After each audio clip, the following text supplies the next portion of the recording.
அவரிடத்தில் சொல்லும்போது வசனத்தையும் காண்பிப்பார், அவரையும் காண்பிப்பார், மனிதர்களையும் காண்பிப்பார். when you know God, when you know the people, தேவனை அறிய அறிய உலக மக்களை அறிந்து கொள்ள முடியும். தேவனை அறிய அறிய தேவ சித்தத்தை அறிய முடியும். தேவனை அறிய அறிய உலகத்தினுடைய சூழ்ச்சிகளை அறிந்து கொள்ள முடியும். உங்களுக்கு எதிராக பேசுகிறவர்கள், உங்களுக்கு முன்பாக இனிக்க பேசுகிறவர்கள், வாழ்க்கையின் பயணத்தில் ஸ்தம்பமாய் வருகிறவரை உன் கூடவே வருவார். ஏன் தெரியுமா? He will show you the path. நீ செல்லும் பாதையை காண்பிப்பார். உன் முடிவு கூட உனக்கு காட்டுவார். 4வது குறிப்பு, the revelation of Christ, காண்பித்தார்.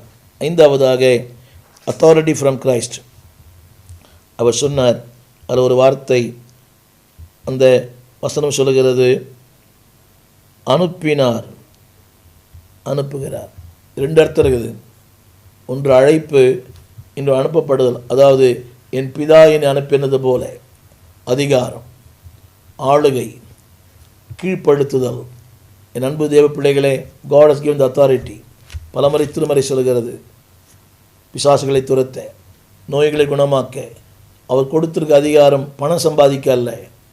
வாழ்க்கையின் பாடுகள், புயல், சூறாவளி, அலைகள், கொந்தளிப்பு எல்லாவற்றையும் மேற்கொள்ள தேவன் சொல்லுகிறார், I will give my power.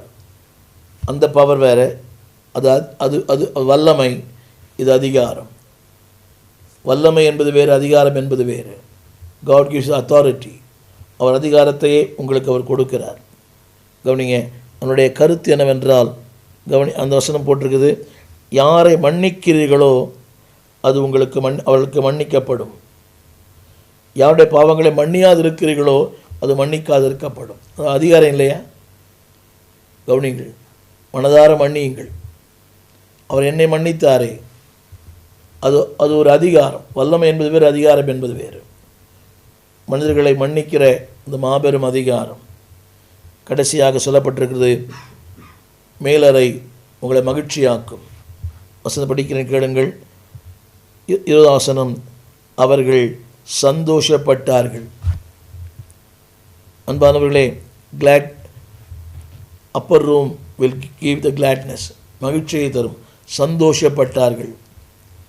இந்த சந்தோஷத்திற்கு அளவே இல்லை.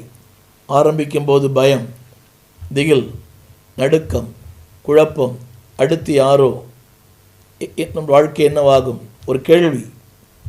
ஆனால் இன்றைக்கு ஒரு ஆச்சரியம். என்னை கேட்டுக்கொண்டு அன்பு தேவ பிள்ளையே, உன் வாழ்க்கையின் 1000 கேள்விகளுக்கு பதில் தேவ சமூகம். Don't give up.